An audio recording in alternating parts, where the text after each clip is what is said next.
Allah.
أعوذ بالله من الشيطان الرجيم. بسم الله الرحمن الرحيم.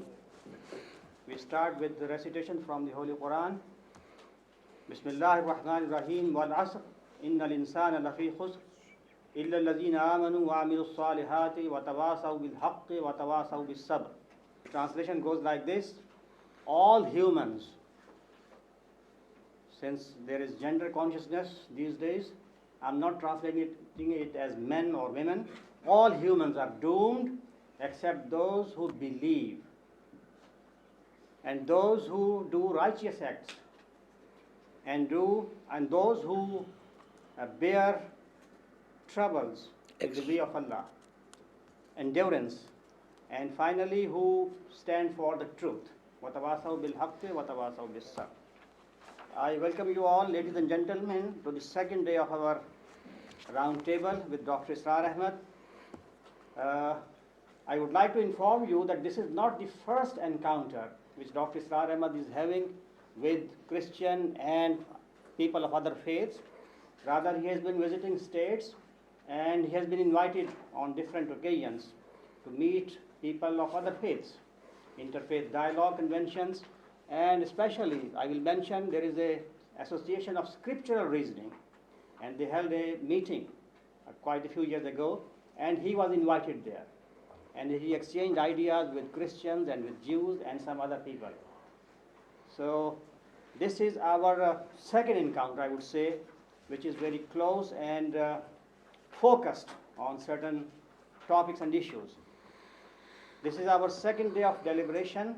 The first session is on political and economic system of Islam. Yesterday, Dr. Israr explained to you that Islam is not just a spiritual tradition in the sense of personal piety. Rather, it comprehends the socio-political order. It's a civilization. It is a complete way of life. And today he will elaborate on the political and economic system of Islam. I request Dr. Israr to present his ideas. أحمده وأصلي على رسوله الكريم أما بعد فأعوذ بالله من الشيطان الرجيم بسم الله الرحمن الرحيم قال الله تبارك وتعالى كما ورد في سورة يوسف أعوذ بالله من الشيطان الرجيم إن الحكم إلا لله وقال تبارك وتعالى كما ورد في سورة الشورى وأمرهم شورى بينهم صدق الله العظيم. رب اشرح لي صدري ويسر لي أمري واحلل عقدة من لساني يفقهوا قولي. I praise Allah and send my blessings to Muhammad, his messenger, rather the last messenger. And I take refuge with Allah from Satan the accursed. And I begin with the name of Allah, who is compassionate, merciful. Then I have quoted 2 ayat from Quran. I will refer to them later on in my discourse. As you know, I have to speak, but I can't elaborate, as the brother said, because we have only 1 hour at our disposal. I can only give you a sketch, brief sketch, of the political and economic system of Islam, starting with the Islamic polity. The first point I want to make is that Islamic State or Islamic polity is not democracy, nor it is theocracy, nor it is aristocracy, nor it is dictatorship, nor it is monarchy. None of these terms suits with Islam. But if we want to use these terms, because we know the connotations of these terms, and because we have to be brief, Islamic polity is theo-democracy. 2 elements have been joined together. Now, democracy is based on popular sovereignty. Sovereignty in Islam belongs to God, not to any person, any king, any sovereign, any emperor, or to the whole humanity. It is one of the biggest sins in Islam to associate anyone as partner in the sovereignty of God. It is shirk. And this shirk in Islam is unpardonable. It is unique. And that's why, first of all, I quoted the ayah from Surah Yusuf. It is Surah number 12 and ayah number 40. Inil hukmu illa lillah.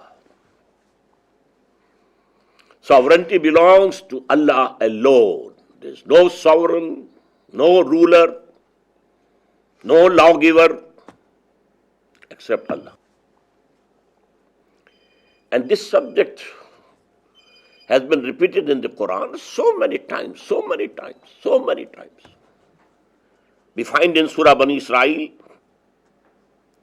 Surah 17, Ayah 111. وَلَمْ يَكُنْ لَهُ شَرِيكٌ فِي الْمُلْكِ. There has been no partner with him in sovereignty.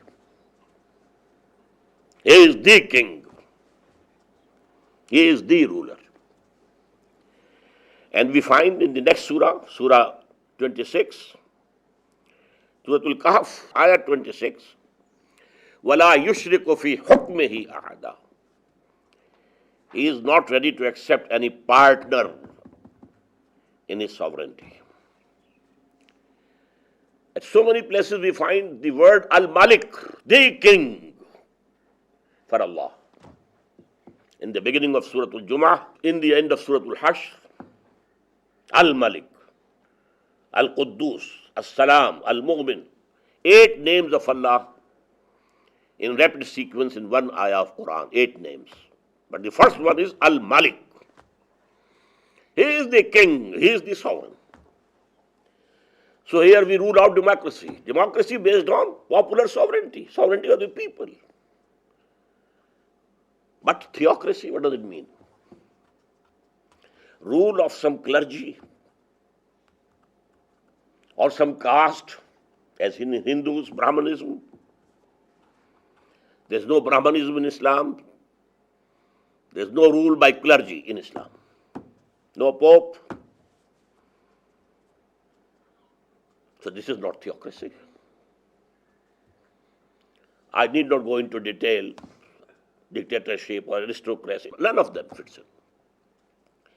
Now, what is the relationship of the theo element and the demo element of this theo democracy? Let me mention here, this term was coined by Maulana Maududi. The credit should go to him, and I agree with him. Yes. Theo democracy. The theo element are the injunctions of the Quran and the Sunnah. No person, no class, no clergy.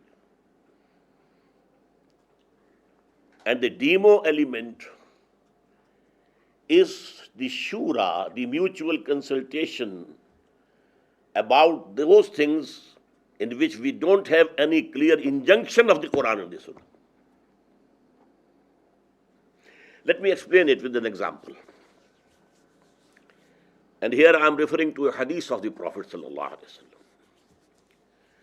Masalul mu'mini ka masalil farasi fi aqiyatihi. Mu'min, believers, they are like a horse tied to a peg. A believer is not free to do whatever he likes. He is a bondsman to Allah. He believes in Allah, so he has to accept His commandments.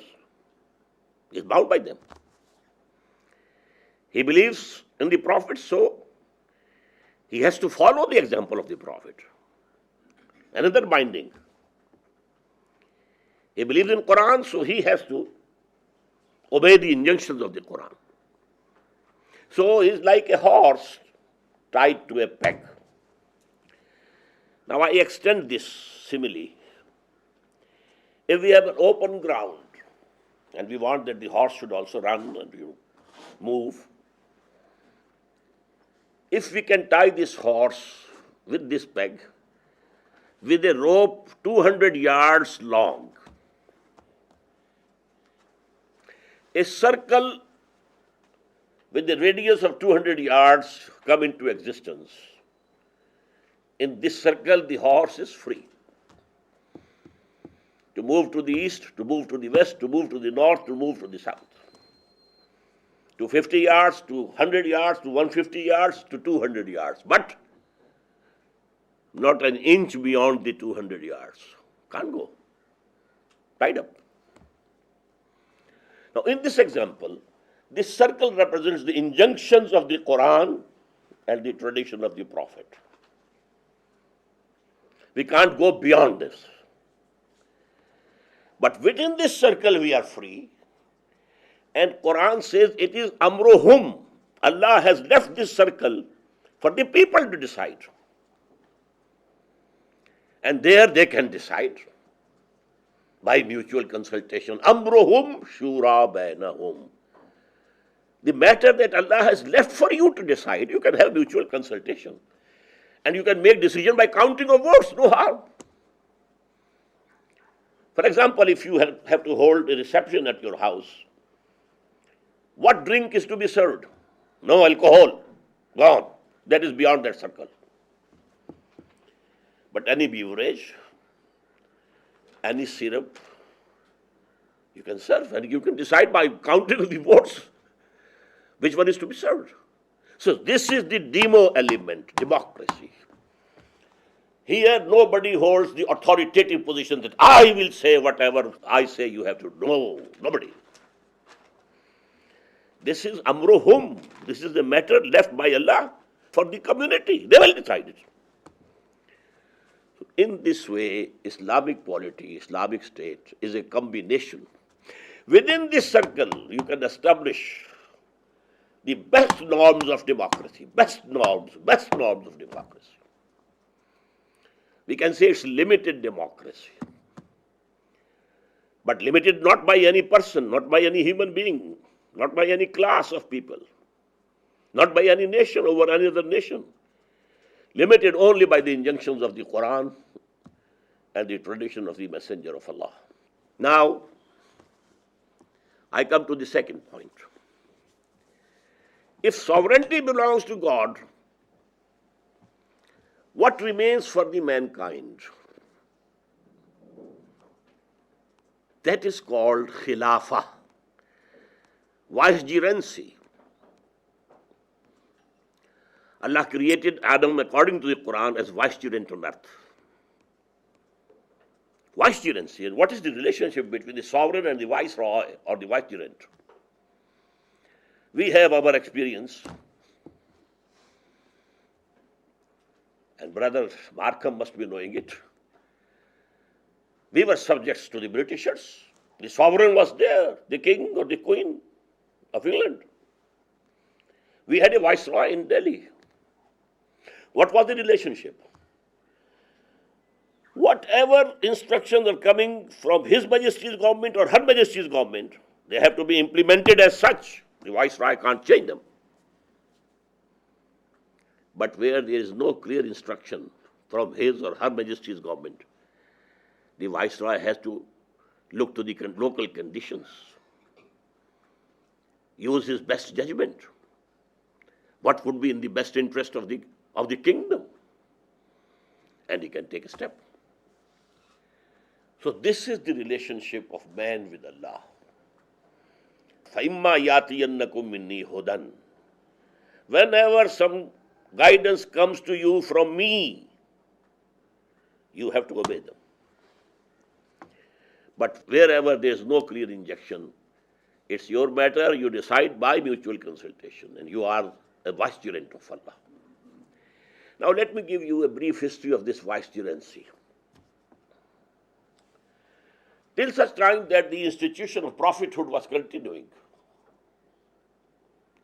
this vicegerency was personal. The prophet was the vicegerent of Allah, because he had the connection with the sovereign. The wahi, the revelation was coming to him. He was the recipient of the orders, divine orders, instructions from the sovereign. So it was a personal vicegerency. And let me give you an example about Dawood alayhi salam. Quran says, Ya Dawood, inna ja'alnaka khalifatan fil ard. O David, we have made you the vicegerent on earth. Till Muhammad sallallahu alayhi wa sallam, this institution of caliphate, vicegerency, was personal. Muhammad was Khalifa of Allah. Although this word is not used for Muhammad, his position that he was a messenger is so profound that no other position can be ascribed to him, but he was the Khalifa. Who was the ruler at Medina? And in his last days, who was the ruler over the Arabian Peninsula? Muhammad. He was getting instructions from Allah. But after the death of Muhammad sallallahu alaihi wasallam and the end of the chain of prophets and messengers, now this has become a collective institution. Just as monarchy, sovereignty of Pharaoh, sovereignty of a king, and the divine rights of the kings, now it is popular sovereignty, not personal. Except for the king in England, only a token, maybe a decoration piece and nothing else. Same case in Japan. But sovereignty is to the people, collective. But for the first time in human history, this republican type of government, people having that authority, was the collective caliphate of the Muslims. Now the caliph, the viceroy, the vicegerent, was to be elected through mutual consultation. But I am talking about only the pious caliphate of Abu Bakr, Umar, Ali and Usman. Later on it turned into monarchy, kingship. Although that kingship was also bound by the laws of Allah, But now it was a dynasty going on, whether they were the Umayyads or the Abbasids or the Ottomans, it was a dynasty. Not appointment of a caliph through popular consultation. Now this is the vicegerency. Now the third point is, we have to derive the fundamentals and principles of Islamic State, a modern Islamic State, from the Quran, the tradition of the Prophet, the example of the pious caliphs. But exact replica of the pious caliphate cannot be established again in this world, due to three things. That period of pious caliphate was an appendix to the prophethood of Muhammad sallallahu alaihi wasallam. Continuation. Number two, the purification of the selves of the companions that had been done and achieved by Muhammad was to such a level that we could never fear any selfishness, self-interest from those people who had been trained and purified by Muhammad. We can't expect this level of piety and selflessness now. Number three, that was a tribal society. For mutual consultation, there was no need of taking the opinion of every person. The chiefs of the tribes, the heads of the families, if they consulted with each other, the object of consultation, mutual consultation, was fulfilled. That is not the case today. It's not a tribal society, mostly. Somewhere in the corners of the world, there might be tribal system. We have it in our Balochistan and so on. But generally, it has gone. So now we have to derive the principles of Islamic State from the example of the pious caliphate, the four caliphs, and fundamentals from Quran and Sunnah. But we have to take and borrow the institutions that have been developed by the West. What mode of mutual consultation? You know, Abu Bakr said, I am accountable before you. If I go wrong, you disobey me and correct me, rectify me. I am no dictator, I am no ruler, I am not infallible. I can commit an error and then you have to rectify me. But how to rectify? Who will rectify you? There was no institution. Just for example, the impeachment of the President of America, institution. There were no this type of institution over there. The same thing was said by Umar, radiallahu anhu. If I take the right path, you have to obey me. If I go on the wrong, you have to rectify me. What will you do then? A Bedouin stood up, he took out his sword. We shall rectify you with this. And he said, thank God that I am not leading the dumb people. Dumb or deaf, no. So, institutions we have to borrow from the West. Just as this light, not invented by a Muslim. We are using it. This loudspeaker, not invented by any Muslim. We are using it. In the same way, institutions we have to borrow. So we have to have three pillars of the state. Although they say that there is a fourth pillar also. We have to have a legislature. We have to have a legislature an executive and a judiciary with defined authorities, defined limits,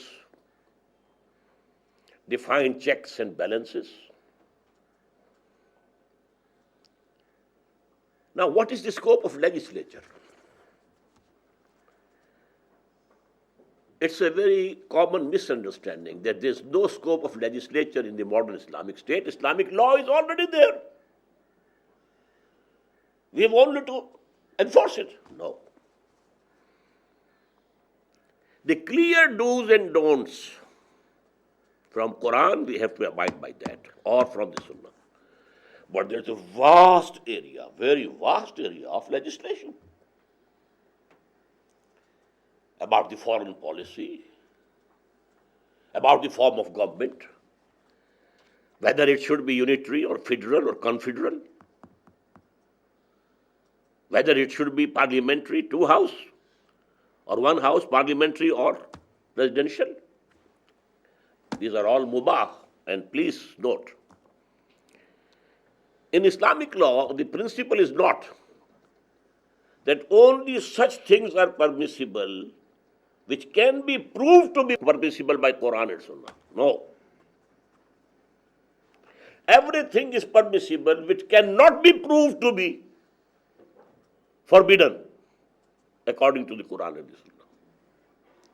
So these two things are very different.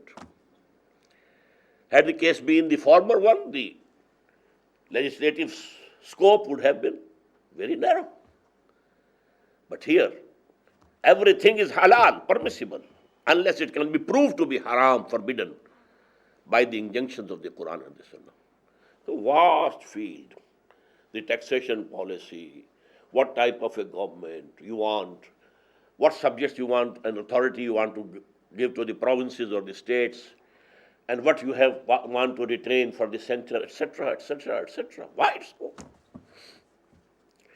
And now framing these laws now by the legislature is called ijtihad. Ijtihad, the root is the same as juhud, from which we derived jihad, to struggle, to strive. Ijtihad is to exert yourself to the utmost, to frame a law or rule about something which has appeared now, it was not present in the days of the Prophet. So you have to derive from Quran and Sunnah, and this inferring, deriving, so that you don't cross the limits of the Sharia, but within the limits of the Sharia, you are passing a new law. This is ijtihad. Quran says, Ya ayyuhalladhina amanu, ati'u Allah wa ati'u Rasul wa ulil amri minkum. This is the 5th surah, ayah 59. O you who believe or profess to believe, I am including Muslim and Mu'min both. O you believe, who you believe, or all who profess to believe. Obey Allah, obey His Messenger. And people who hold authority amongst you, from among you, not Muslim. We are not allowed by Quran to obey non-Muslims, but we can be forced to slavery. We have been forced. But Quran doesn't allow us. Ati'u Allah wa ati'u Rasul wa ulil amri minkum, those who hold authority from amongst you. So we have to see to Quran, to the tradition of the Prophet, and then the people who hold authority. At that time, the caliphs, and then the kings, and in the modern state, it will be the parliament. Now, ijtihad can be done by any scholar, any learned man, any alim, but whose ijtihad will be enforced as law. That will be decided by the parliament. And this is what Iqbal said in his lectures. Now ijtihad would be through parliament. It doesn't mean the parliament is sovereign to frame anything. It can make ijtihad within the limits of the Sharia. And then every citizen will have a right, if he thinks that any proposed piece of legislation has crossed the boundary of Sharia, he can knock the door of the judiciary. Parliament has transgressed its limits because in the constitution it has been laid down that sovereignty belongs to God and no legislation can be done repugnant to the Quran and the Sunnah. Let me have a chance to prove it in the court. Not any body of ulama, court, judiciary. And definitely in an Islamic state, the judges would be learned in Islamic law, Sharia. But it is not out of their belonging to some class of clergy, but the judiciary. They will decide. And if they come to the conclusion that yes, this piece of legislation has transgressed the limits of the Sharia, it will be null and void. But the matter will be referred back to the parliament. Frame new law. So now I have to make haste. What about the elections in Islamic State? Who will have the right to vote? What would be the age? Number one, it is adult suffrage. For every Muslim, he can vote. I missed one point.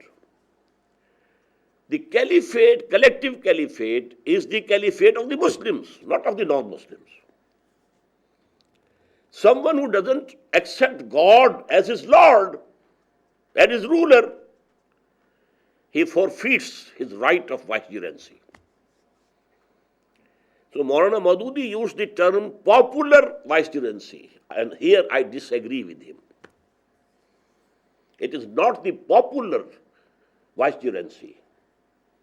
Popular means all the people living in that state, irrespective of their religion, anything.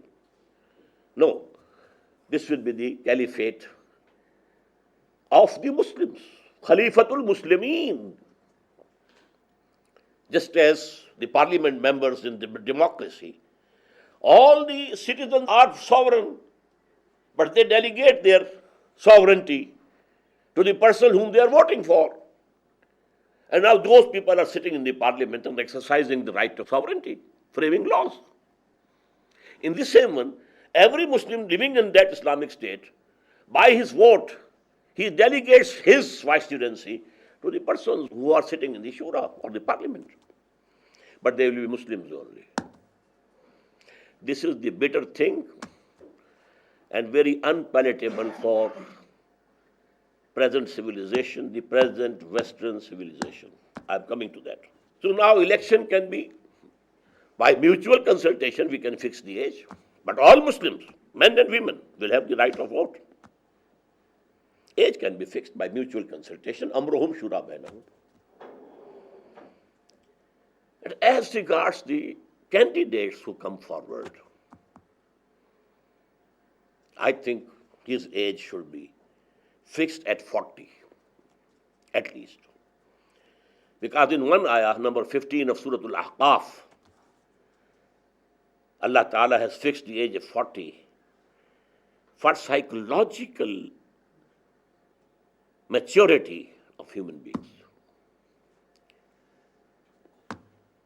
And then he has to pass through screening.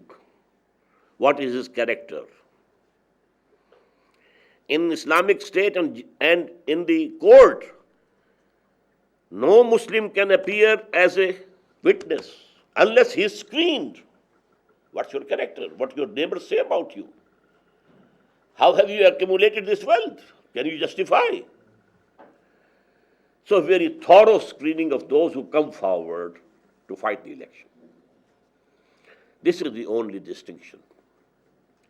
Otherwise, all Muslim males and females are eligible to vote. Now coming to non-Muslims. Yesterday, more than one brother said that you have spoken frankly. So I have to be frank again. Non-Muslims in an Islamic state are not full citizens of that state, because this is an ideological state. It's not a nation state that people living in some geographical area, they are all equal citizens, irrespective of their faith, religion, creed, whatsoever. It is not the case with the Islamic State. Only who believe or profess to believe, only who are Muslims. I told yesterday that the basic of Islamic State and Islamic society is Islam, not Iman. Now, what are their rights? They are free to practice any religion, believe anything they like. One God, 100 gods, goddesses, gods. They are free to worship anything, any person, any deity they like. They will have their personal law absolutely independent and free. They will practice their own personal law. The places of their worship, I said yesterday also, will be protected more than the mosques. They are sacred. They will be free to do business, to enter services, and if they like, even army. But they are not bound for military service. All Muslims will be bound for that. Whenever they are required, it will be a people's army, just like China and Israel. People will be working, but they are all soldiers, and they are called, and they take the part in the defense of the country or whatsoever it is. They are free to preach their dogma, their religion, their beliefs to their people and their children and their next generation. They can have schools for them only, not the Muslims.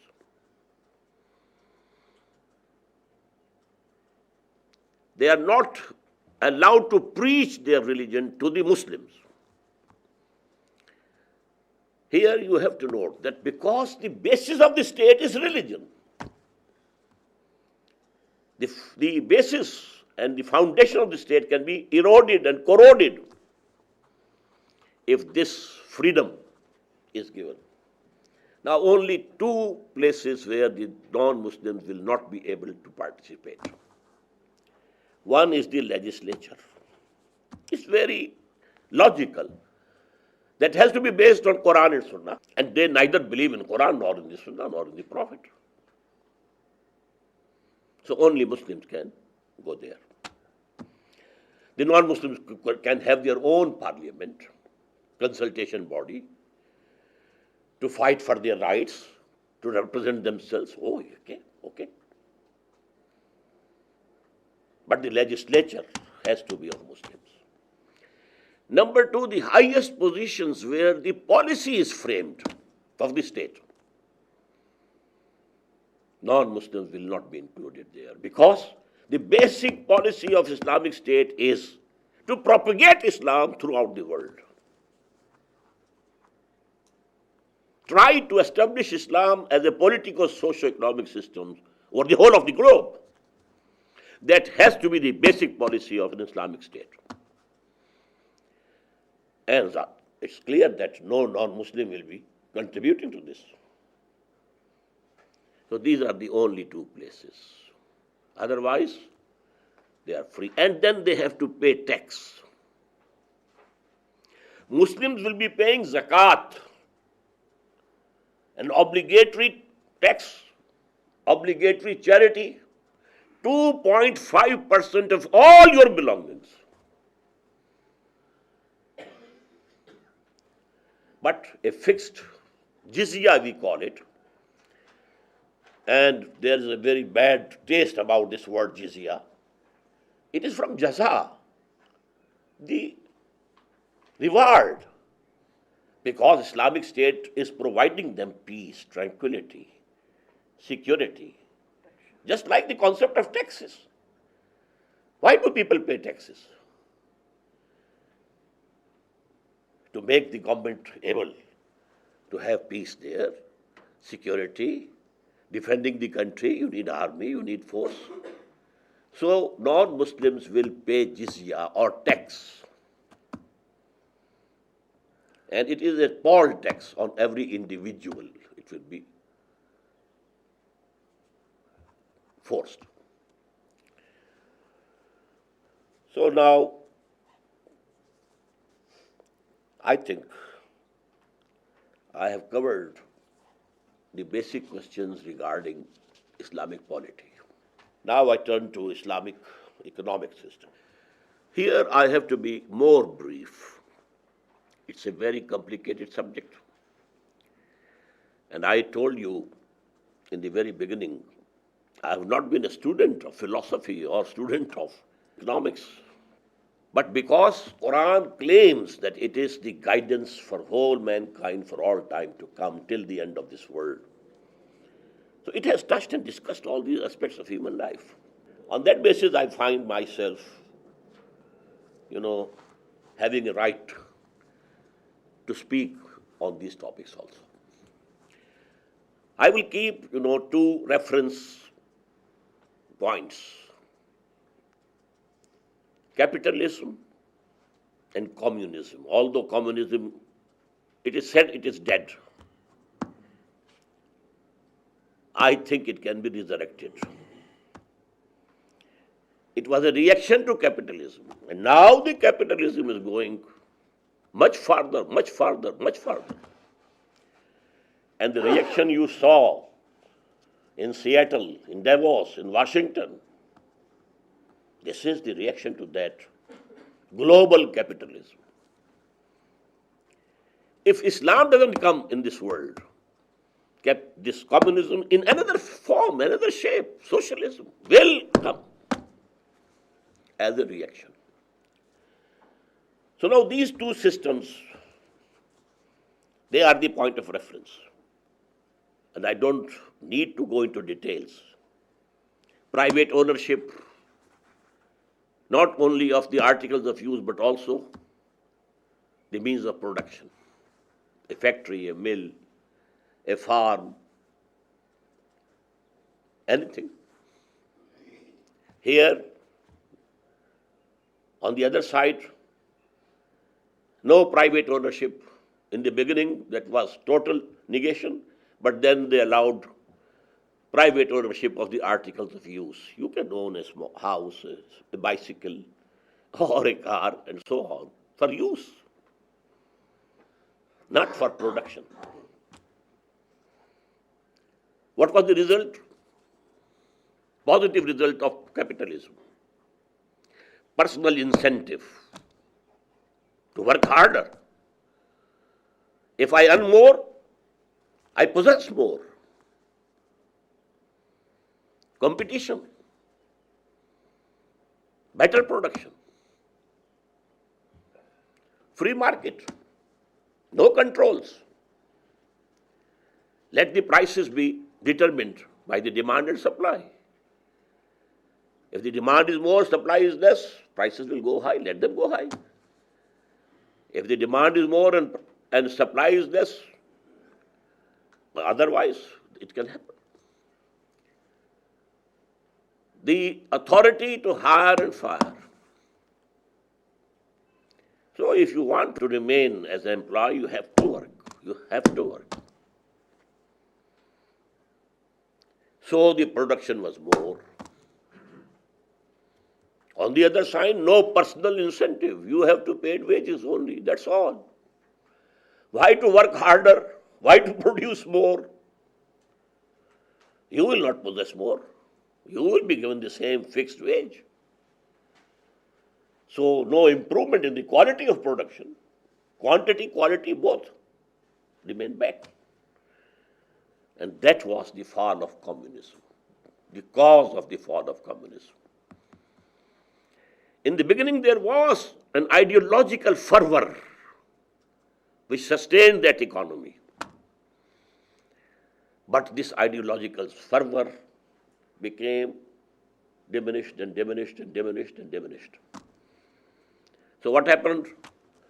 the area of wheat growing of Russia was far more than the area of America. But America was exporting wheat and Russia was importing it.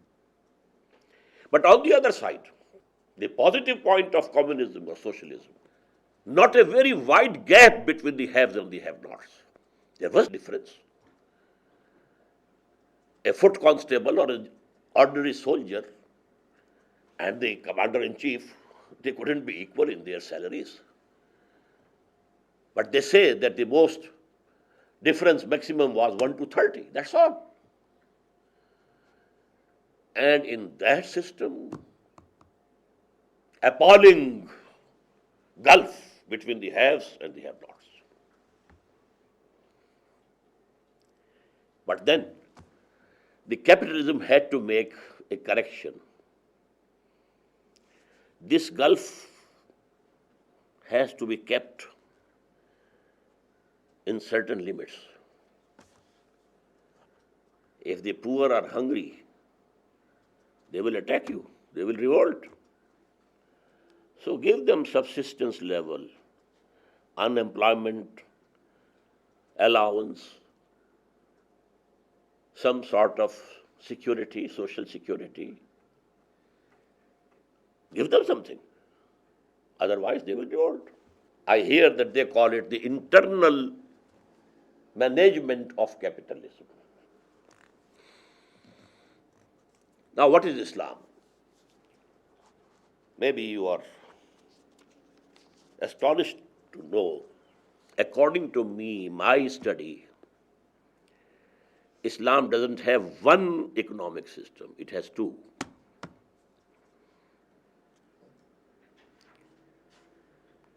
One economic system at the height of spirituality, deep faith, and height of spirituality. The system is something else. At the legal level, at the common people level, the system is something else. There are 4 cardinal principles of Islamic economic system at the high spiritual level or the deep level of belief and iman. Number 1, nobody owns anything. Neither individuals, nor the nation, nor the state. Ownership is for Allah. Just as in the political system, we said, ruler is Allah. Sovereignty belongs to Him and Him alone. In the same way, Lillahi ma fi samawati wa ma fil ard. You don't own anything.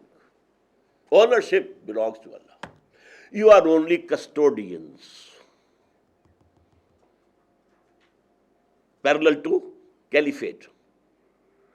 These are custodians. You don't own even your body. You have to be caliph of Allah on your body also, to enforce the divine law on your own person, in your own home. In the same way, ownership belongs to Allah. Nobody owns anything. Number 2, whatever you earn,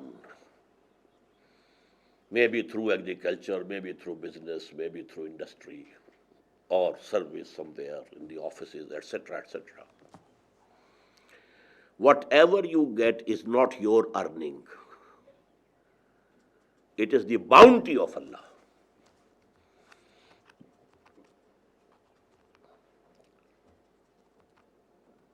You know, if you have hired a person for working as a laborer, and you say, I will pay you $20 in the evening. You have to work for 8 hours here. Now, if you find that the person has worked very hard, in a very responsible way, he didn't need any supervision to work. He was working out of his own responsibility. So in the evening, you give him $20 plus 5 more. This is fadl. He couldn't demand it. It is not his earning. He could demand only $20. The extra 5 are fadl in the terminology of Quran. Surplus. So whatever you get in this world is fadl of Allah, not your earning. The word of earning is Quran uses for whether you are earning virtues, good deeds for the reward in the hereafter, or you are earning bad deeds resulting in punishment in the hereafter. These are the earnings. Laha ma kasabat wa alayha maktasabat. Kasb, to earn, mostly, except only in one place in Quran that is used for earning also. Earning materially. Now the first principle, nobody owns anything, neither individuals nor the state. Everything belongs to God. Whatever you get in this world is the bounty of Allah, not the result of your labor. Number 3. Out of this which you have been given, your right is only limited to your needs.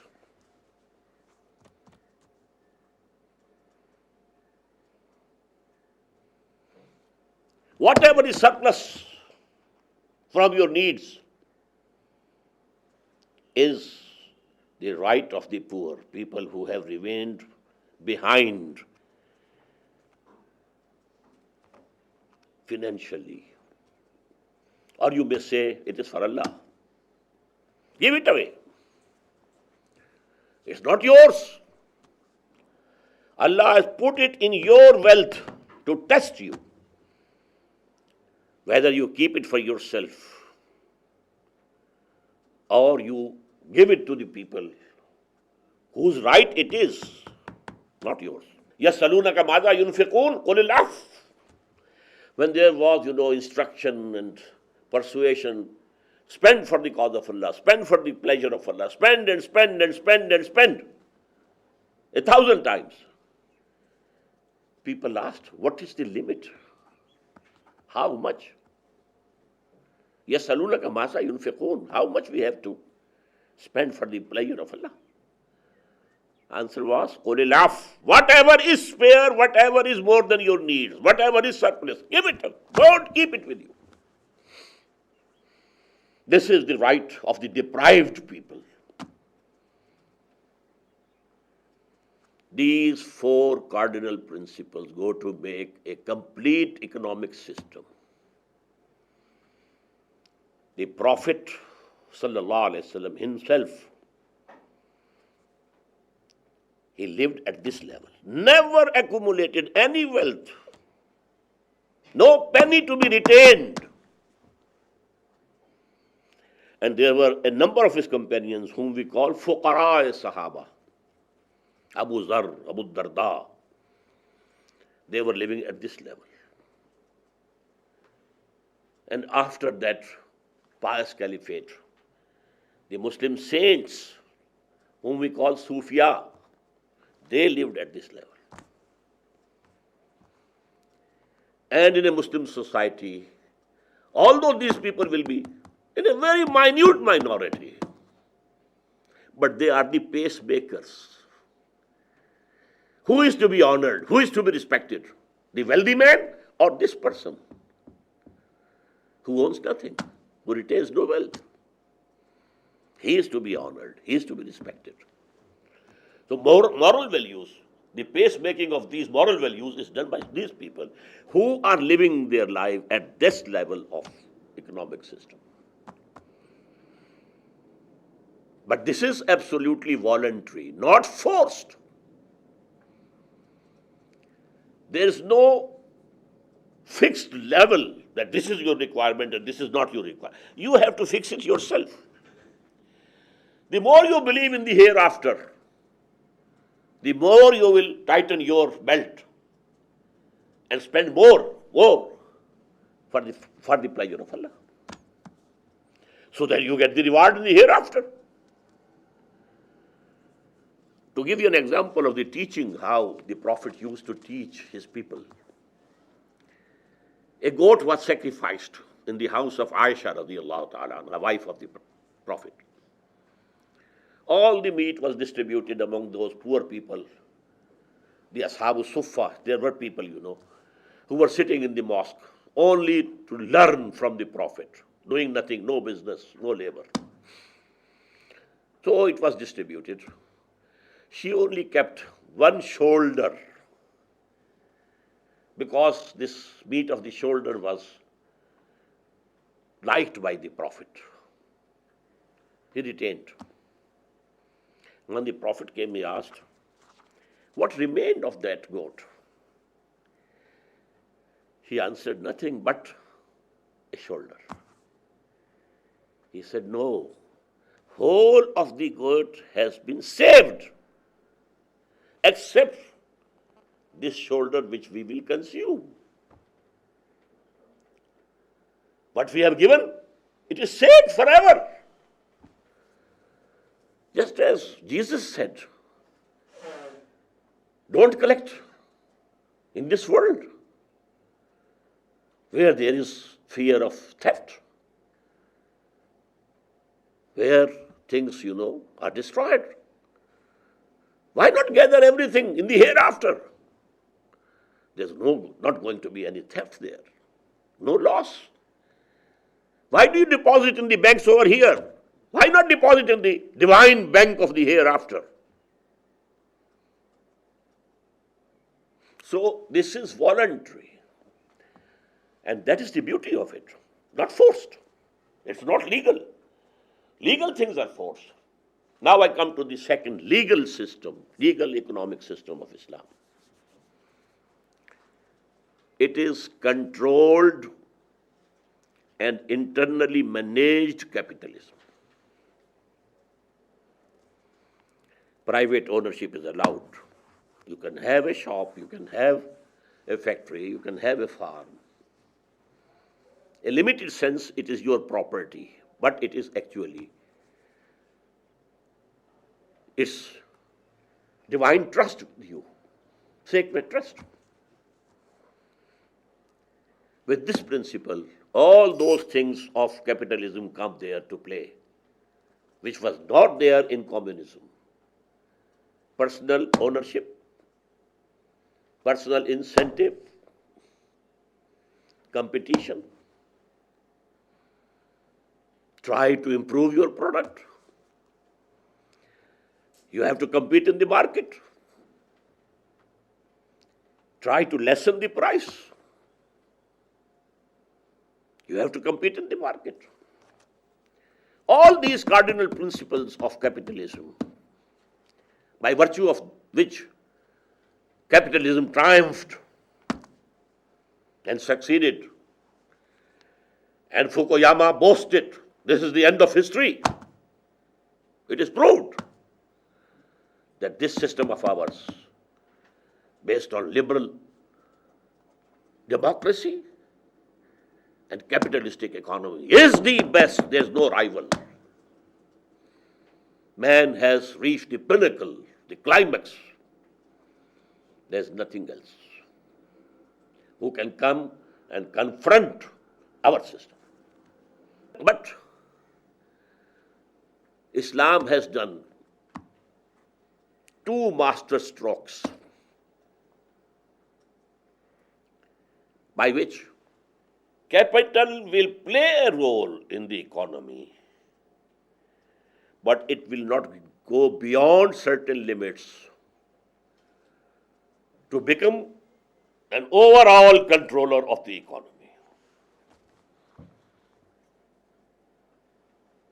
Chaining this genie of capital. H.G. Wells has mentioned in his part, in the short history of the world on Roman Empire, that the concept of currency came only in the Roman Empire for the first time. And man didn't know what type of, chains he has attached it to himself and bound by those chains through this currency. Before that, it was all barter system. One is working in the field, he has grown wheat. Other one is sitting, and weaving cloth. You exchange the cloth for the wheat, that's all. There can be no hoarding. There can be no manipulating of the market. Nothing. Simple. But when currency came, this much of gold is equal to so many mounds, kilograms, 1,000 kilograms of wheat. This much. Or this much gold is equal to 1,000 yards of this cloth. Now this is the key. You keep that gold in your, and then you can manipulate. Prices going high, prices coming low. So Islam has changed this genie of capital so that it should come in the field and play its role, but not overshadow the whole of economy. Number one, no interest whatsoever.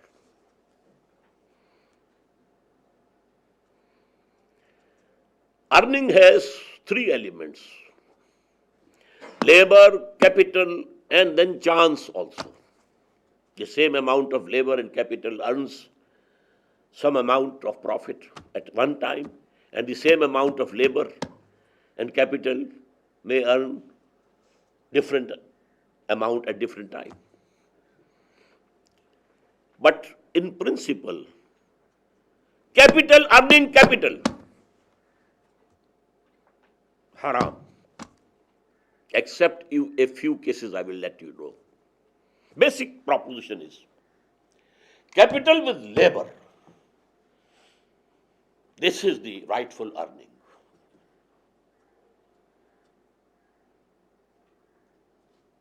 Only capital being an earning agent. This is interest, this is usury. Both declared haram. It was haram according to Judaic law also, as far as I know. And it is haram in the Sharia of Muhammad sallallahu alaihi wasallam. Now the exceptions are only if you build a house, you can rent it out. Here also you are not working, but you are earning due to your capital. But this capital is fixed. If you give 10 million pounds or dollars to a person who is working, maybe he earns and it becomes 15 millions. Maybe he loses and he has now only 8 million with him. So that is different and this is different. Here it is a stationary, solid form of capital. It is not going to increase or decrease that way. Because you have lived here for 1 month, you have to give some reward for that. This is permissible. Ijara. In the same way, if somebody has some capital, some money, but he cannot do any business himself, either he is sick or ill or old, or he doesn't have that faculty, he gives this money to anybody. You do the business. This is called muzarabah in Islam. But in this proposition, if there is a loss, it will be borne by the man who possesses the capital, not by the worker. If there is some gain, then it can be shared. The risk is to the capital, not to the labor. Another form could be, and that is the normal form, you join together and you pool your money, your capital, and you are doing business, okay. But you give your money to someone, he is working, and you say, I don't know whether you gain or you lose. I must get the pound of my flesh, I have to get it, the pound of the flesh. I have to have 10%, 15%, 16%. That is my right. You might have lost, you might have gained. There are other means also by which Islam has chained this capital, this genie of capital. There should be investment, there should be working with the capital, but not on interest. And interest of both types, usury as well as business and commercial interest, yes. Number two, gambling forbidden. Here you earn or lose only due to chance. No. Earn by labor. And this thing now, as you know, has become the greatest thing in the whole world. Speculation, taking the market up and drowning it to the bottom. The capitalist can play due to speculation. Then there can be no trading. Either cash, give the price, take the material. Or if it is for future, you have to pay the total value in the first instance. By salam it is called. If you have made an agreement that in next wheat season, you will provide me 1,000 mounds or 1,000 kilograms of wheat at this rate. Now calculate the total value and give the total value now. Then only you are entitled to get those 1,000 kilograms of wheat at that time. Not after paying 10% or 5% or 10% and then the deal is done. No. By this, I will again use the word master stroke.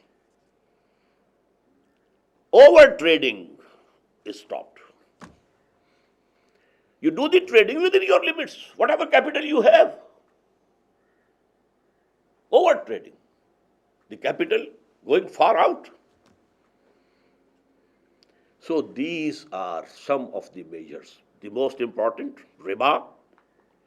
There is nothing more haram and more forbidden and more disliked in Islam than interest. Allah says, if you don't give it up, then listen, there is an ultimatum from Allah and His Messenger against you. Allah will go to war against you.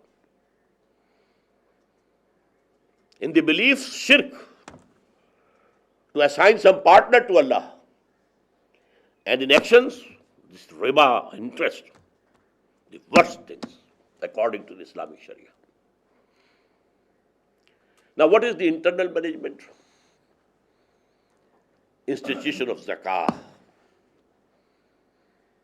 And here is a fixed line. If you own 7 tolas, I think it will become 3 or 4 ounces. If somebody can correct me. You are above this line. This poverty line, had been fixed. 52 tolas of silver, 7 tolas of gold.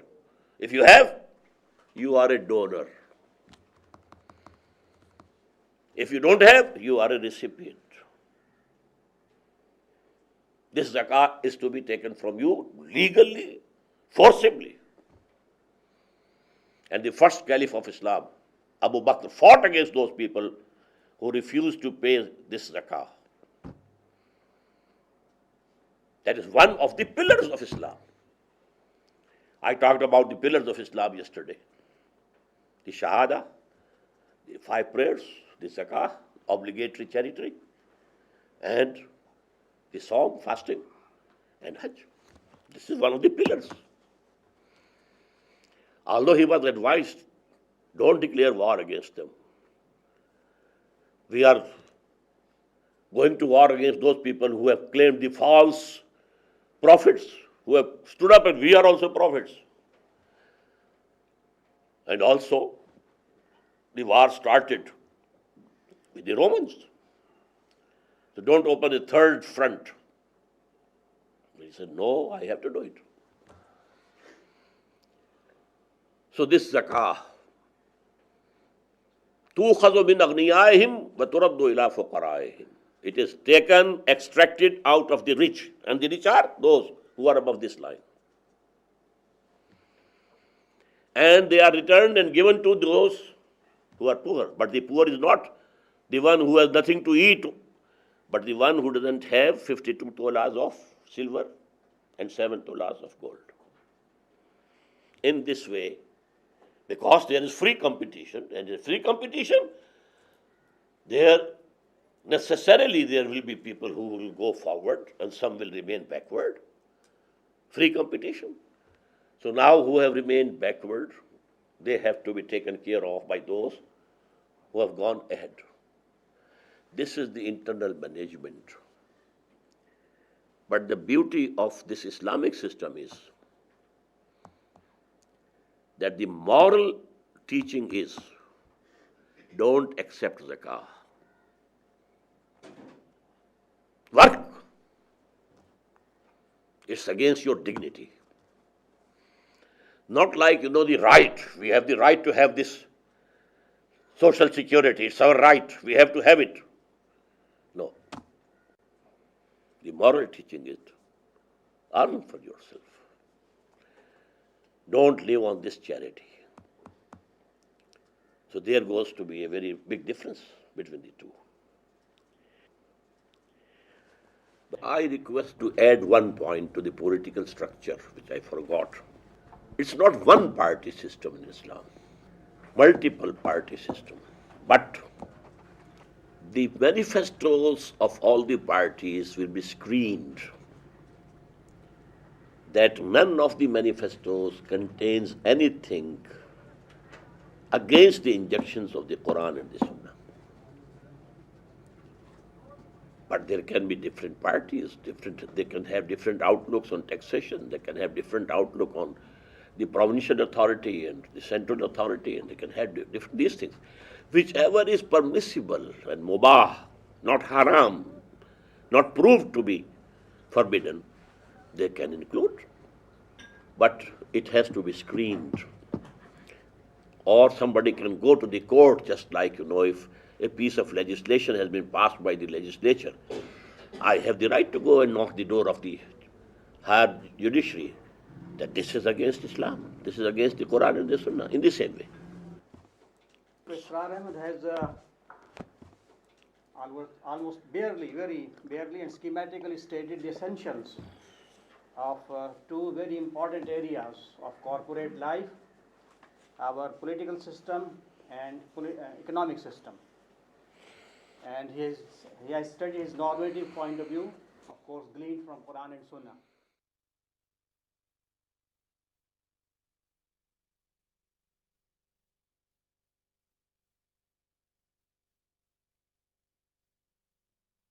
Bismillah ar-Rahman ar-Rahim. We have heard Dr. Israr Ahmed's presentation on two very sensitive issues, the political system of Islam and the economic system of Islam. The two areas are very sensitive. One of us has his own sensibilities, coming from different cultures, of course, different mindset. We may have different ideas, but Dr. Israr Ahmed is essentially representing Quran and Hadith. That is his normative point of view.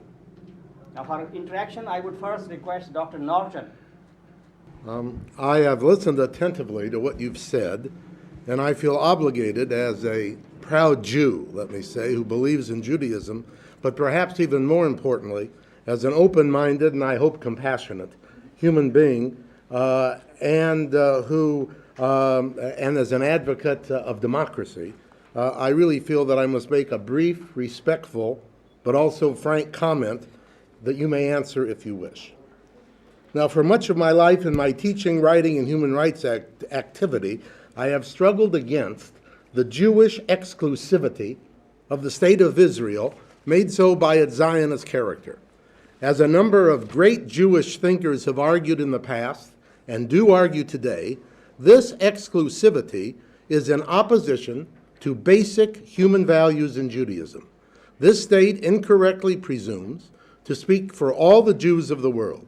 The state is an exclusivist one because it grants rights and privileges by law to Jews, not granted to non-Jews. The state has also oppressed the indigenous Palestinian population in order to maintain itself as a Zionist state. Here is the heart center of the Palestinian-Israeli conflict. As I already stated, I have opposed and do oppose the exclusivist state of Israel, just as I oppose other types of exclusivist states based upon race, color, and or religion. I have witnessed in the past decade especially growing numbers of Jews who, although still a minority, agree with the position that I have. This minority includes both religious and secular Jews. The religious Jews, by the way, believe that today the Torah is valid, alive, and is correctly the Word of God, just as you believe the same for the Quran. They, by the way, would be surprised, as frankly was I, if they heard or read some of your interpretations of Judaism that they consider to be factually incorrect, such as your comments yesterday about Torah following the destruction of the first temple in 586 before the Common Era, the meaning of the destruction of Sodom and Gomorrah, and your written comment in this pamphlet about Jews believing they are exempt from punishment by God on the Day of Judgment, which, according to Judaism, is not correct. The Jews, religious and secular, who believe, as do I, about exclusivist states, obviously reject your advocacy of an Islamic state in Israel or anywhere else in which non-Jews and others do not have all the same human rights, including all of the political rights, that includes the right to vote as well, as do Muslims. Those Jews who believe in Zionism and support the Jewish exclusivist state, they also, of course, certainly reject your idea that could, if your advocacy prevails totally at any time in the future, could result at some point in an Islamic state in all of historic Palestine, which encompasses the present state of Israel. Presently, then, 5.2 million Jews reside in Israel. Not many, if any, Israeli Jews would accept your advocacy of Islamic State. In the late 1970s, at a meeting in London organized by the Organization of the Islamic Conference, to which I was invited as a panelist, I said this to the Palestinian Islamic theologian Ismail al-Farouqi, who advocated an Islamic state for the whole Middle East, including Palestine, Israel. He answered that the only three choices for Jews in Palestine would be to leave, to accept the Islamic State, or to stay, fight, and then be expelled or killed. Now, before asking you to state if you would answer likewise, I wish to point out briefly, in addition, that an American scholar from Harvard, as you probably know, Samuel Huntington, espoused a theory a few years ago that there was a clash of civilizations between the West and Islam. Some other scholars agree with this theory. Some, like myself, argue that this theory is incorrect. Key advisors to President George W. Bush believe and advocate this theory. What you have said indicates to me that you believe this theory to be correct, even though you were on the Islamic side of the argument. If I am correct in my assumption, you are, I suggest, actually helping the advocacy of the Bush advisors, even though that is, of course, not your intent. Perhaps you would also comment upon this. Again, I make this comment respectfully but sincerely. Yesterday, you advocated serious debate and dialogue with non-Muslims. I also make my brief comment in that context and with that spirit. Admittedly, I am ready to pursue further discussion, debate, and dialogue with you, although, given your belief that you have the truth from God through Muhammad, I certainly do not think that I can shake you even to question your faith. And I have doubts that you will be able to convince me to believe differently than I do. Perhaps then the discussion will be useful only to the extent that we make sure we understand one another's positions and views correctly. Thank you. I don't think I have to say anything about these comments except one. The alternatives for Jews or Christians or Hindus or Sikhs or in Islamic State, they are not only three that either they leave or they become Muslims or they fight. No. I told you they can remain in Islamic State, they can remain Jews, they can remain Christians, they can remain Sikhs, they can remain Hindus. But the overall political socio-economic system will be Islamic. But you have the right to believe anything, you have the right to worship anything in any way you like. You have the authority to practice your own personal law. I have told you this. They could stay. Yes. That's definitely, one option. Definitely. There are two others. But they are not equal citizens.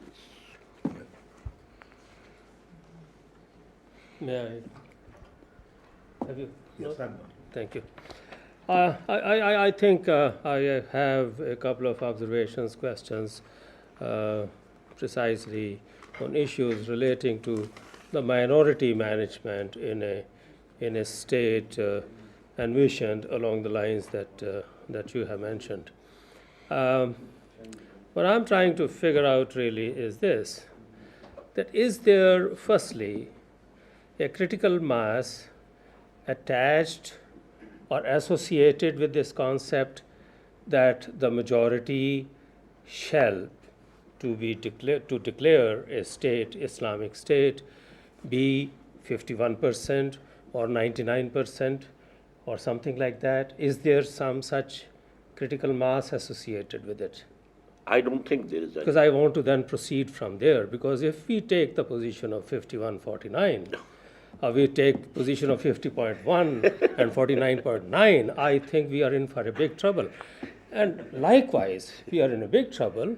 In fact, at any point, at any stage of this curve, any stage, and I shall try and explain it to you how, that we take a situation of any hypothetical country where you have a certain percentage of people who are so-called minorities. They have a right to live. They have a right to work. They have a right to produce children. They have a right to feed them. And they have a right to tell them, hey, this is your God. They don't have a right to tell the others, this is my God. But the others have a right to tell them, this is my God and this is the God that is the true God, and therefore you better believe in it because that is my purpose and my mission. And now we are, I think, trying to create a different kind of situation here, firstly, that in terms of the cultural and religious identity of people, the so-called freedom really is in name, because the freedom essentially implies co-equality of some kind. Otherwise, it is no freedom, because if there are constraints on freedom, because it's a relationship of a transaction, and if it is not a transactional situation, I think really the persons are constrained. That's one part of the thing. And then... I think we take it one by one. Okay, yes, sir. Actually, you are thinking the modern sense of a secular state. What is a secular state? All religions as religions are equal. In theory, at least. Although every state can have some state religion, but no, all are equal. But regarding the collective system, the political socio-economic system, there is going to be no say of any religion. This is 100% against Islam. As I described yesterday, Islam is a deen, not a mazhab. It's a system. There can be no two systems coexisting. Islam doesn't believe in that. One has to be superior, the other inferior. The inferior one will become mazhab. That will be a religion. A set of beliefs and set of worship and this, that's all. But the system would be the dominant system. Will be, for example, for America, they want its own system of economy, their own system of liberal democracy, and that's secular democracy, etc., etc. Secondly, this concept of minority and this percentage, 51% or 49%. Actually, Islam as a system can only be established through a revolutionary process. And a revolution is always brought about by a minority. Were the communists in majority in Russia to bring about the Bolshevik revolution? They have an ideology, they present the ideology, it is accepted, and then those people who accept they are integrated, organized, and then they topple the system. So this is actually Islam, if it comes, and I think it is going to come. It is going to be the just world order of Islam. I think this concept really about the revolution coming from a minority and creating an Islamic state possibly will hold good where the very significant majority of the population is Muslims. No, Brother Nirmal, we have before us the model of Muhammad. He was a single person. He propagated an ideology. He got one by one. Even after 10 years hardest labor, he didn't have more than 125 people with him. But then a whole revolution was brought about. So revolution means revolution. It has its own mechanics. Dr. Roger, please. Dr. Ahmed, I'm beginning to understand your line of thought at this point. You are outlining to us an idealized system which you have thought through deeply, and there's one process missing. That process is by which the caliphate becomes how it is created, the process of the creation. It comes about through the jihad. And yet we already know that the jihad in Pakistan has been commercialized by US money. But that's by the by. My main point is that revolution comes about through the overthrow of the state. And we know a great deal about revolution, because whatever revolution has happened in the past has always been determined by the process that the revolution comes about. And you haven't mentioned to us, you haven't discussed that actual process itself. Now, let us look at only very, very briefly one revolution. And that was the Russian Revolution. And the very process that revolution took place undermined it. It was destroyed by the process itself. It was not destroyed, as you said, by the system of lack of incentives. That was a byway. The key thing was that it tried to create a socialism in one country. And Trotsky wrote about that. And the point that I'm making is this. The Western ruling classes took up jihad, in using the modern terms, not their own term, but the Western ruling classes took up jihad against communism and fought it to the death. Because it was only in one country, a big country, a rich country, but in only one country. And the very process that your Islamic State is created has been missed out altogether.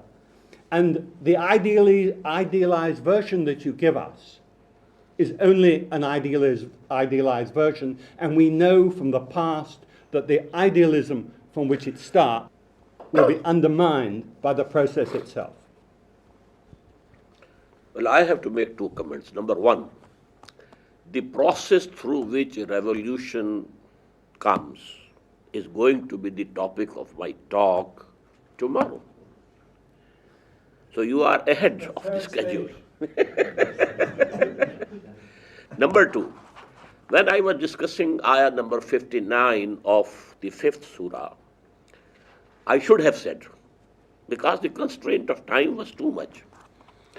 That Quran has not discussed how these people of authority will come up. O you who profess to believe, you have to obey God, His messenger, and the people of authority from amongst yourselves. How they will come up? By mutual consultation. But the process of mutual consultation can be different. As I said, in a tribal society, the chiefs of the tribes, the heads of different houses and dynasties, they sit together and they decide. So Abu Bakr was chosen. In the same way, Abu Bakr appointed Omar, but by consulting the people and having their consent. So these things, they are there, but today we can have a new system, and I said this adult franchise, and all the Muslims will be voting for the Caliph. So I think I had talked about that, but you very rightly pointed to a vacuum in my talk. I would like to follow on the heels of Roger's comments. It seems to me that the methodological thrust of your talk in general is based on a certain normative understanding of Islam. First of all, on the understanding of the Quran, the Sunnah, but above all, on a limited part of Islamic history, especially in the first 20 years of early Islam during the rightly guided caliphate, Al-Khilafah Rashida. And in that sense, it seems to me that 1400 years of Islamic history is absent from your own methodology, because you did not talk about that, although this is very significant. And this is somewhat problematic, and I want to give an example in terms of that methodological thrust. Let's say nowadays the ulama in Saudi Arabia are somewhat split over political authority of the Saudi regime. Although the majority of the ulama in Saudi Arabia support the regime, there is a substantial minority that does not support the regime, and both ulama, those who support and those who oppose, are based their own judgment on the same normative understanding of Islam, on the Quran, on the traditions, as well as on that limited period of Islamic history. They rarely talk about 1400 years of Islamic history. They come to different conclusions, that the majority want to preserve the status quo, whereas the minority wants to topple the status quo. So that's somewhat problematic that I see in terms of the methodological thrust. Another thing is in terms of Islamic institutions. I mean, you mentioned in passing there is no pope in Islam, which can be true, I mean, in a sense. But that does not mean that Islamic history has not been full of Islamic institutions that have been as powerful as the Vatican in the Catholic world. So to say that Islamic history hasn't had institutions is not and has not been accurate historically speaking. And therefore, it seems to me that in order to have more force to the argument that you have presented, we have to include what I would call historical Islam in the discussion. And this is what has been missing in your presentation. I agree with you 100%, that has been missing, and it is intentional on my part.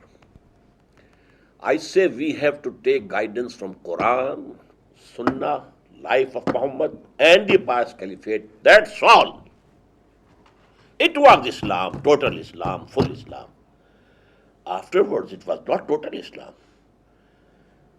The 1400 years you are talking about is the history of Muslims, not of Islam. The Prophet said, you know it better than myself, Bada al-Islamu ghariban wa sayaudu kama bada. Islam started that it was a strange thing for people. And very soon it will become strange again. It was the growth of the Muslim as a nation and the Arabs as a nation. And it was Arab imperialism. It was monarchy. It was a dynasty which was ruling. And the institutions that developed that were under that monarchy. And that all of them were under the influence. So we have to go back to Quran and the Sunnah and the life of the Prophet and only the rightly guided four caliphs. That's all. Guidance is from there. Rest is history. Dr. Mumtaz, please. And if you like, I can quote another hadith. The Prophet said that takunu nabuwatu fikum ma sha Allah an takun. Summa Allah will yarfa'uha iza sha yarfa'uha. Summa takunu khilafatan ala minhaj an-nubuwah. It will be there so long as Allah wants it to be there. Then there will be a period of kingship, cruel kingship. The kingships of the Umayyads, the kingships of the Abbasids. That was not Islam. We have to be very clear in this regard. And we have to revive Islam, not the Umayyad Islam or the Abbasid Islam. And that is why I emphasize that we have to adopt the prophetic model of bringing a revolution, about which I'll be talking tomorrow, inshallah. Dr. Mumtaz Ahmed, Janab. it is his cup of tea. Yeah, Professor of Political Science. without milk. Okay. It appears to me that the Islamic society that you envision, in my view, will not be a society in which Muslims and non-Muslims will live in peace and harmony. First of all, you said that they will not be given equal citizenship with the Muslims. So there will always be a feeling of being second-class citizens, and I can assure you, sir, no one wants to live as a second-class citizen. Are we creating an apartheid, in other words, in an Islamic society? If we deprive them, as you have suggested, of holding positions of higher responsibility and ban those positions for them forever, what are the type of occupations that they are going to pursue? We cannot employ them in education because education is a very sacred thing in Islamic State, where children will be indoctrinated in Islamic ideology. We cannot employ them in foreign office because Pakistan's foreign policy or Islamic State's foreign policy will be based on pursuing Islamic objectives. You cannot have them in legislature. You cannot have them in judiciary because judiciary will be making Islamic legal decisions. So what are the areas left in which they will operate? My feeling is that we will have an alienated minority, and if we take into consideration the fact that there are large number of Muslim societies where the number of non-Muslims is considerable. I'm thinking of Malaysia, Indonesia, Egypt, Bangladesh. These societies will always be a conflict-ridden, tension-ridden societies, one. Secondly, you said that Quran prohibits Muslims to obey non-Muslim authorities. And that brings me back to my situation in the United States and 5-6 million Muslims who are living in the United States and millions who are living in Europe and 140 million who are living in India.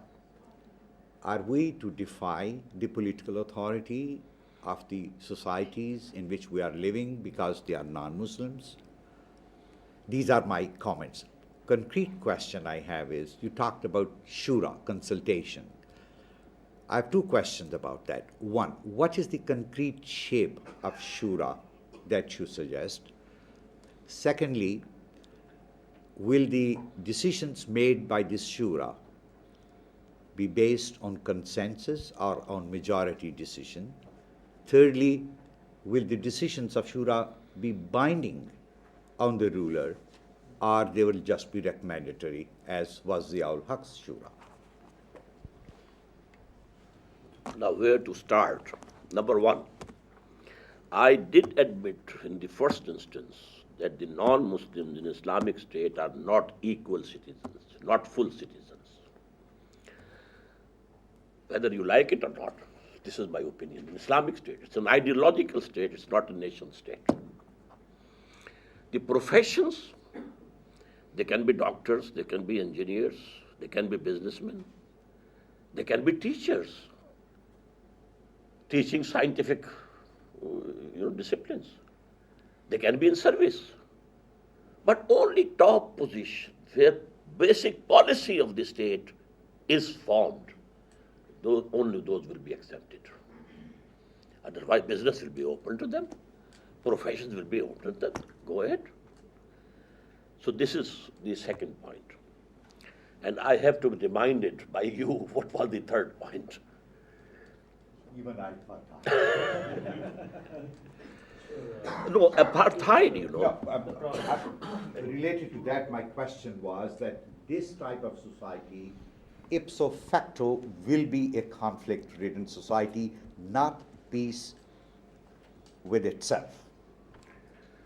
In every society, there is conflict between the haves and the have-nots. Apartheid was based on color, race, and the discrimination, you may call it, in an Islamic state is based on ideology. Any black person, any person belonging to any other race, any other region of the world can adopt the ideology and he can become the full citizen. But sir, will it matter to me whether I have been discriminated against on the basis of my color or on the basis of my ideology? The fact remains that I have been discriminated. In Islamic state, in all ideological states, there has to be a discrimination on the basis of ideology. Otherwise, it is not an ideological state. Well, does that not promote conflict? Does that, by definition, then, as was asked here, not promote conflict? Be it discrimination because of color, we know that's promoted conflict. Because of race, we know that's promoted conflict. Or be it religion, we also know that's promoted conflict. So, will that not be the case here? Is there any society absolutely free from conflict? No, but the question Can still is, there will be that any promote it? person? I told you yesterday about jihad. Every living being is making jihad. The struggle for existence, the conflict is there. We're talking about can I- like conflicts between communities. And I think that we have one major recent example in Islamic history, the example of the Sudan. Because the Islamic government of the Sudan, after Bashir came to power in '89, under the influence of Hassan Torabi, wanted to implement Islamic law in the same way that you have been portraying here. And we know that the results have not been successful so far. Because that kind of implementation, in addition to other problems in the Sudan that go back to its own independence in 1954, there had been a major conflict between the Christian animistic South and the North Arab Islamic part of the Sudan. And we know that one of the major results of this conflict has been, in a sense, the weakening of the Islamic Front headed by Hassan Torabi and the signing of the agreement only last week between John Karanj and the government of the Sudan. So in a sense, that conflict has seeped away, has destroyed the energies of the Sudan as a state, and the alternative has not been Islamic. What we see now is more coexistence between the Christians in the south and the Muslims in the north. My comment is that Islam in Sudan was coming through majority, not through any revolution. Were the Muslims actually practicing Islam totally? There was a military Did they revolt. make any dawah? Yes, it was a military coup, that's all. I told you Islamic State, true Islamic State can be established only through a revolution. Not because He has yet to answer my question on the Shura. That's right. I think he still has 3 questions unanswered. yes, Shura in a modern Islamic state will be binding. Although parliamentary system is also mubah, permissible, and presidential also. But the presidential system today is nearer to the Islamic system. There is the chief executive and there is the Congress. And the chief executive is having his secretaries and ministers from wherever he likes, not from the Congress or the Senate. because these two things have to be absolutely separate and distinct from each other. So this will be the case. Legislature will be the shura, and it will be by majority. Only exception is that every citizen will have a right to knock the door of the superior courts, that this has transgressed the limits of the Sharia, because the item in the constitution would be no legislation can be done here at any level repugnant to the Quran and the Sunnah. And the chief executive will be the president. And that is nearer, to Islamic system. Yes, I think. Faris, do you want to come in? My question is related with the previous subject. Now, just let us think that what you've said is totally correct and fits to Islam, Quran and Sunnah. But with thinking the very pragmatic side of it, that now, if you have an Islamic State in Pakistan, No. I mean, if you will have Okay. with Islamic revolution and you will successful, how many people are living here now? I think about 140 140 million, million. yes. And then around, I would say, around 1 billion people are in danger then, Muslims. Because, I mean, if you exclude the rest and then the Muslims living in other states will be excluded as well. If you exclude non-Muslims here, I mean, you treat them in second, say, not first-class citizen, but second-class citizen. I think this is coming from British rule of caste system, first-class citizen, second-class citizen. Then all the Muslims will be treated in the other part of the world as second-class citizens. And just very pragmatic way of thinking, I think this is dangerous for the rest of the Muslims. What is your comment on this? Brother, if you think pragmatically, we should bow before George Bush, and here is the safety. Well, if we study Please. Prophet's life, that there is a pragmatic way of Please approach let also. me say. But if you believe in something that is true, and your belief is there, you have to go by that. And if the Muslims in the non-Muslim majority countries are treated at par with the non-Muslims in Islamic State, I would be happy. They should have their mazhab will be protected. And they will be minorities. I tell you, my study is that the Muslims in India have no benefit from this system, from secularism. None. And if they say we are a minority, give us our rights as a minority, they will be far better. My questions, I've got two questions, one theological and one directly related to this. So if I take the latter first, if I take the question about, like Norton, Christianity has a history of wanting to create Christian states. I mean, Christendom, I suppose, was the obvious example of this, but Richard Hooker in England argued that only an Englishman who was a member of the Church of England can be a full citizen, and you get versions of this all the time. T.S. Eliot, the 20th century poet, took a similar line in his idea of a Christian society, and in America they endlessly flirt with the idea of Christian America. And the question is simple, really. If a movement amongst Christians in a Christian nation develops to create a Christian state, would you be happy to live there as a second-class citizen defined in the way that you defined it, and also forbidden to proselytize and explain your faith to others in that society? I have said already yes. You would be happy to live in They that state? have their right to establish the state according to their religion. Now there will be competition. What type of state you bring forth? What type of state Islam brings forth? And what is more acceptable to the humanity at large? There will be a competition. Come on. Have a Christian state. Have a Hindu state. And tell us what Hindu state is.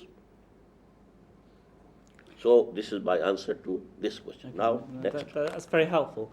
Okay, my second question flows from that then, and it's a theological question. And I just want to focus for a moment on proselytizing, on missionary work. It's because I believe in God and that God ultimately will not allow that which is, what will be ultimately God will permit, that I don't spend all my time worrying about diversity in society, because the truth will come through. And it's because I'm confident in that truth, I would more than happily invite you to America to visit churches and to explain your understanding of Islam and let people decide what they think is true. Because the God we worship, I'm sufficiently confident in, will allow the varieties of forms of faith to emerge, and whatever is ultimately true can withstand diversity and questions and disagreement. And it's almost as if you don't have sufficient confidence, if you don't mind me saying so, in the God you worship, and you fear that if there are other people in society, they will endlessly undermine your faith. Sounds as if you're not that confident that your faith can withstand diverse perspectives.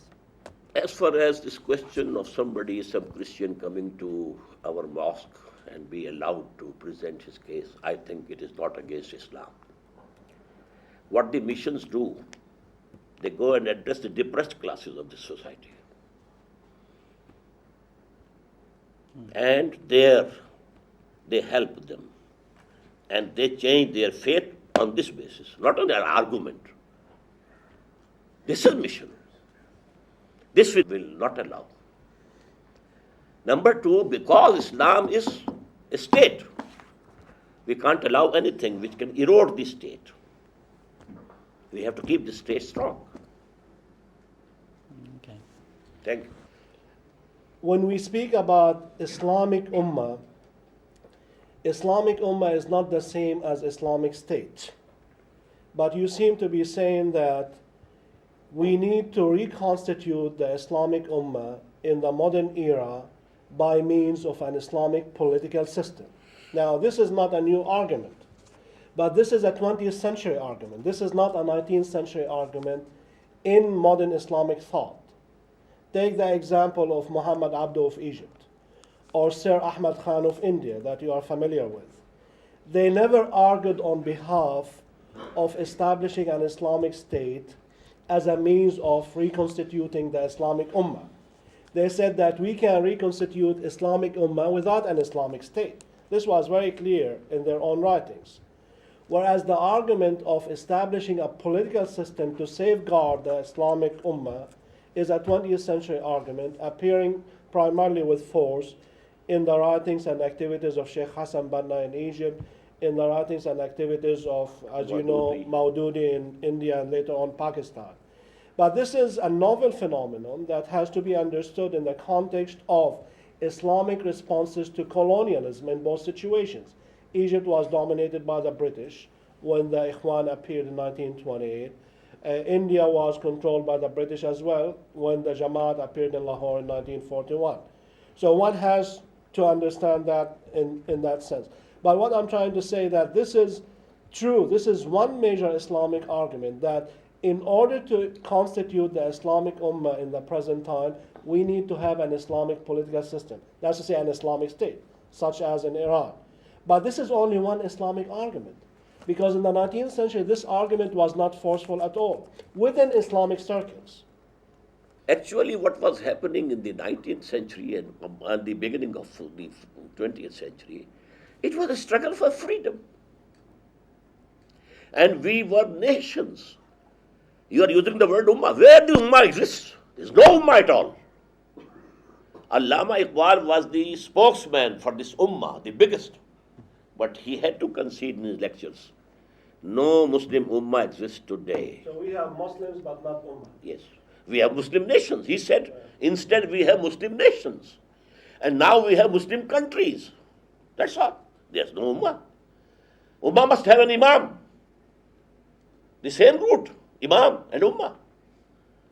There's no Ummah. We have to reconstitute it through a truly Islamic state. I would like to That's get helpful. your That's very guidance helpful. Helpful? Thank you. on the second part of your presentation. We haven't talked about economy. I will seek your guidance on some of the points. As you know, there has been a debate about the Islamization of economy in Pakistan. Some kind of interest-free banking was instituted under Ziaul Haq's government in this country. First, I would like your views about the type of interest-free system that was instituted here.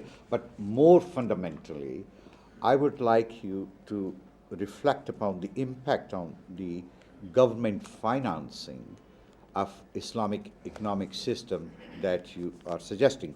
Would an Islamic tax code be capable of funding a modern government? And how does Pakistan's current tax regime based on sales tax, income tax, import, export, fit into the Islamic code? And finally, how Pakistan will borrow in international markets?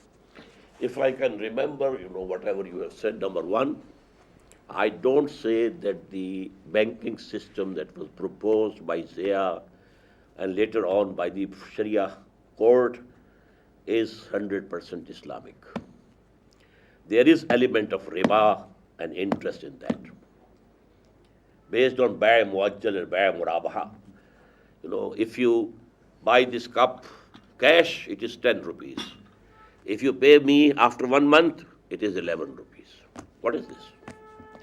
Actually, during the monarchy region of Islam, the history of Islam, two types of interest and riba entered our fiqh under the influence of the rulers. Number one, this Bai' Murabaha and Bai' Muajjala, it is interest. Number two, the absentee landlordism, it is interest. It's haram. It's haram, forbidden according to Imam Abu Hanifa. It is haram and forbidden according to Imam Malik. It is haram and forbidden according to Shafi'i. But only the person who accepted that office, government office, disciple of Imam Abu Hanifa, Qazi Abu Yusuf, he declared it to be lawful, along with Imam Muhammad. So these are the things, these are the realities over here. And true Islamic economic system can be established only after a truly Islamic revolution. What about the taxes?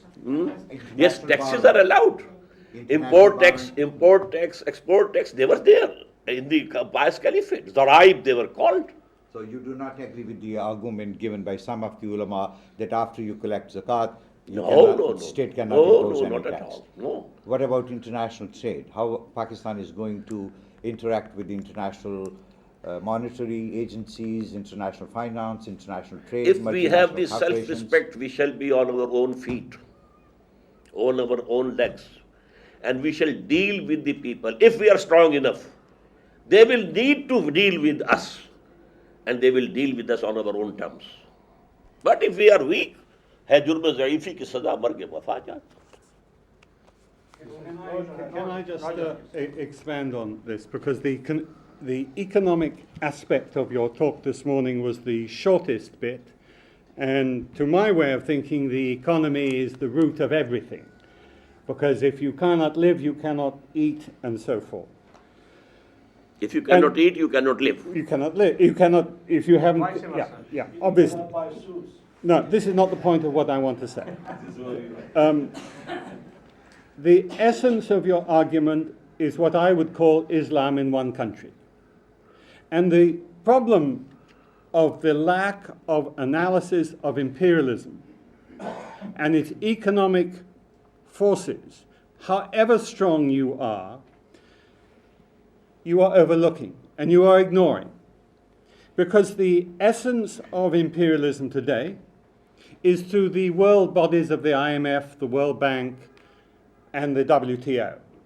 And through these mechanisms, the Western world, and in particular the United States, have controlled most of the third world. And none of this comes out. And however you organize internally, you cannot ignore the institutions, and the forces of imperialism. And as far as I can see, you are. Can you comment on that?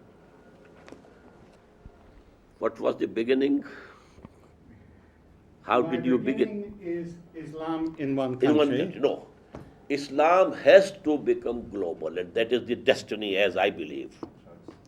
But it will have to start from one country.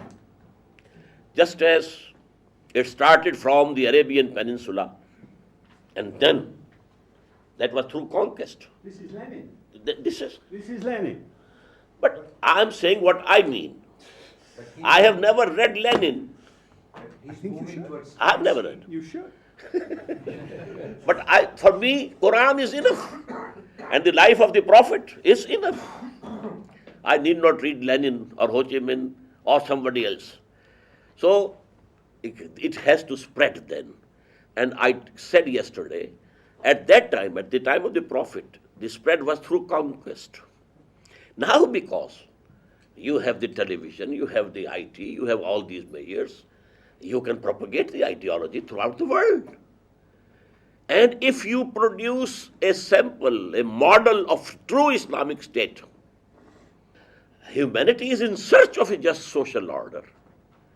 It is running from east to west and west to east, from monarchy to capitalism, from capitalism to communism, from communism back to, what is it? The soul of humanity, soul, is in search of a just social order. But we have some disagreement here, do we not, on what constitutes a just social order? You might have you and I don't agree, as Yes, we have brother. disagreement around the table. Yes, brother, you might have a concept of your own, and I would very much like to know that. But here I have to say and present before you the concept of Islam.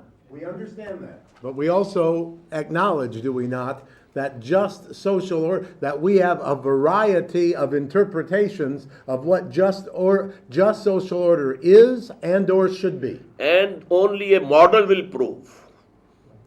What happened in USSR? One party, no right of vote for the citizens whatsoever. Only one party government. That's not how it started. That's how it ended. It ended as a single-party state because of the process of the revolution. The original idea was not as it turned out. Whatever might have happened, but that was the fact. And I told you we shall have, multiple party system. I have a question. Now, to me, since we have means of propagating Islam, introducing ideas, etc., with the means of TVs, internets, and a lot of things that you've said. Instead of establishing an Islamic state with a revolution and having a model of state or a state model, let us have a state as a model Muslim. Model Muslim, one person, and then propagate that model person to 6 billion people instead of putting very strong borders and then having confrontation and a lot of dangers. Now, this is, I think, is possible and much easier by having a model Muslim person and then exemplifying. What is the prophetic model? Did he go on preaching and preaching and preaching and preaching? Did he send preachers to other countries? Yes. No. First After he had Yemen. success. But let us think. First, After he had success in Arabian No, let Peninsula. us think about Yemen people. Some people came to Prophet and they said, La ilaha illallah Muhammad Rasulullah. Then he said, he asked Prophet, what is my duty? He said, you should go to Yemen and then preach to others.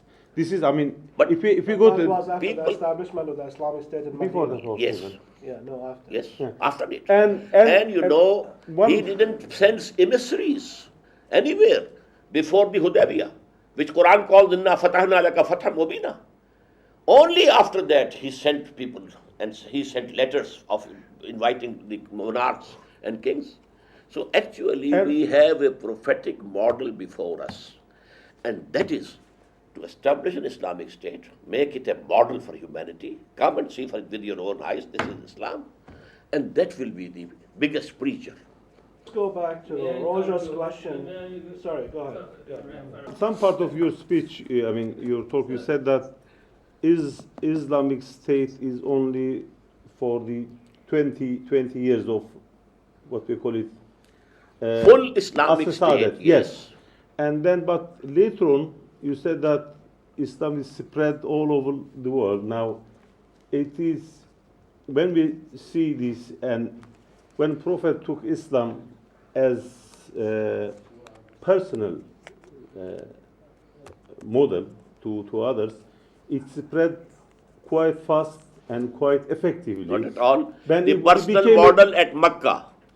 How many people accepted Islam at Makkah? For 13 years, he was himself preaching.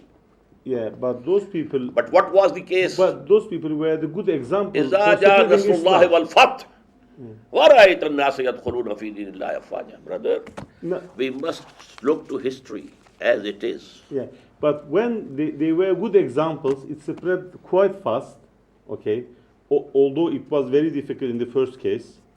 But afterwards, you also accept that it deteriorated from its original, say, line. It and came then one step down. Just, if you have 6 stories building and the final 6 story is gone, 5 were intact. Islamic law was enforced by the kings also. The Sharia was enforced. But the political system was not Islamic now. Dr. Mumtaz Ahmed will make the last comment as an insider. In the lighter As an vein- insider. In the lighter vein,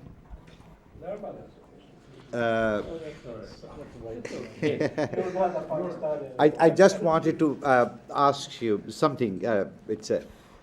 When you began your presentation yesterday, you said there are 3 forms of creations. Then you talked about 3 types of jihad and 3 stages of resistance. And every level had its own 3 sub-levels. And when I was reading last night your pamphlet on religious obligations of Muslim women, you talk about 3 levels of our religious duties and then 3 differences between women's obligations and men's obligations. And the second level, you talk again the 3 circles of dawah. And when I read your active agenda for the Muslim Ummah, what do I find? It has 3 action point program. My question is there some mystical fascination with Trinity? Yes, Trinity. A good joke. A refreshing laughter. Are we done? Because, Narma wanted to ask a question and I have a comment to make too. Can we take a break? Well, if you have the patience. Yes, thank you. I actually was very touched by your reference to your concern for humanity at large in the last couple of minutes. And I thought that possibly should be the crux of the whole thing. And I was trying to understand in my own mind that in your model, which you have presented, you are telling the minorities, hey, you give up some things, but I give you protection. That's what I read. That you give up certain things, you will lose certain benefits of so-called citizenship, but there is a trade-off in that I give you protection. Protection is a huge zimma, is a huge, huge responsibility. It's a huge word. People seek protection, they want security, they want assurance about some kind of stability, about their way of life, about various things. Okay, without dilating on it. And what I was thinking in a constructive way of suggestion was this, that possibly if there could be some kind of a comparative evaluation of your model vis-a-vis the democratic structure, the compassionate conservative capitalism or something which is propagated, uh, that as to the likely advantages and disadvantages that accrue to minorities, because eventually we are looking for harmony of some kind. And minorities are not essentially based on religion, they can be based on various things. And minorities emerge, new minorities. If Pakistan was 100% Muslim, even then new minorities will emerge. There will be sectarian, there are more Shias killed in Pakistan than Sikhs or Hindus in the last 50 years. So I see that Sikhs and Hindus, possibly, whatever their small population is, they have been very safe. Somehow the Zimma has been taken and they have been protected, whereas the Muslim Zimma has not been taken in India, and they've been killed in large numbers. But they have other opportunities. Is there some kind of a potential trade-off? Is there in the aggregate a possibility that we can create a more humane society? Because your concern, expressed concern of your faith and every faith is eventually that we are all God's children, whatever our calling, and God intended for us that this life and this world should be for us to live, to love God, to love God's creation, to do service, and to realize the higher truth, and to realize it living here in this world with one another. So that's my All suggestion. those things that you have said are very precious and they must be sought out. But what about the law? That is not my problem. I'm looking for a human What about society, the law? and law What will about the follow. system? Law There should can follow. be one law. There can be one system. So you have to establish the law and the system of your own It is. and give the maximum facilities to those who don't agree with you. That's all. Thank you. We will reassemble here at 6:15 sharp. 6:15.